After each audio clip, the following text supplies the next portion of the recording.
Fi staġun tas-sajf li qed ikun ikkunsidrat li se jkun tajjeb ħafna sansitra anke rekord għas-settur turistiku ta' pajjiżna, il-lukandi u ristoranti għandhom biżejjed ħaddiema biex jilqgħu għal din id-domanda. Żvela dan il-President tal-Assoċjazzjoni Maltija Lukandi u Ristoranti, Tony Zara, li spjega kif fl-aħħar snin il-pandemija ħallit impatt fuq dan is-settur, iżda grazzi għall-investiment b'saħħtu li sar, il-qasam Malti irkupra b'mod tajjeb ħafna. Mal-xhur li għaddew, is-sitwazzjoni bdiet timprovja ħafna u bħalissa nistgħu ngħidu li qed nistabilizzaw in-numru ta' nies li jaħdmu fis-settur u allura għandna biżżejjed biex noperaw. M'għandniex iżejjed, imma hemm biżżejjed biex noperaw. Allura aħna qed inħarsu li s-sitwazzjoni pożittiva. Dan is-sentiment jiġduh ukoll in-numri rekord ta' wasliet ta' turisti f'pajjiżna. Tony Zara kien pożittiv ukoll meta tkellem dwar x'qed jistennew bħala assoċjazzjoni għax-xhur li ġejjin. Is-sena l-ewwel kwart diġà għaddejnieh il-numru li kellna fl-istess żmien ta' 2019, allura konna pożittivi.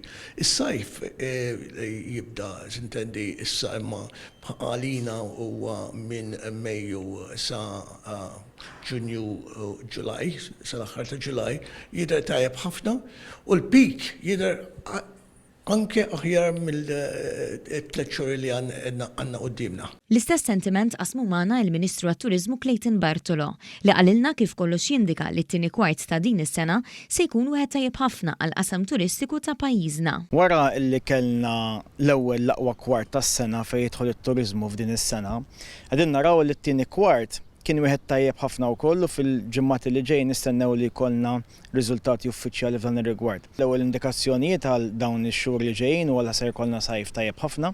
Dawn l-indikazzjonijiet ġejjin kemm mill-linji tal-ajru u l-bookings li qegħdin naraw hemmhekk jiġifieri s-seat load factor u anke mill-aspettattivi li għandhom il-lukandi fejn jitlu l-istess għal darbohra l-bookings. Ta' min ifakkar kif l-ewwel kwart tas-sena waslu f'pajjiżna aktar minn 443,000 turist, żieda ta' aktar minn 4% meta mqabbel mal-2019 li kienet sena rekord qabel ma faqqet il-pandemija.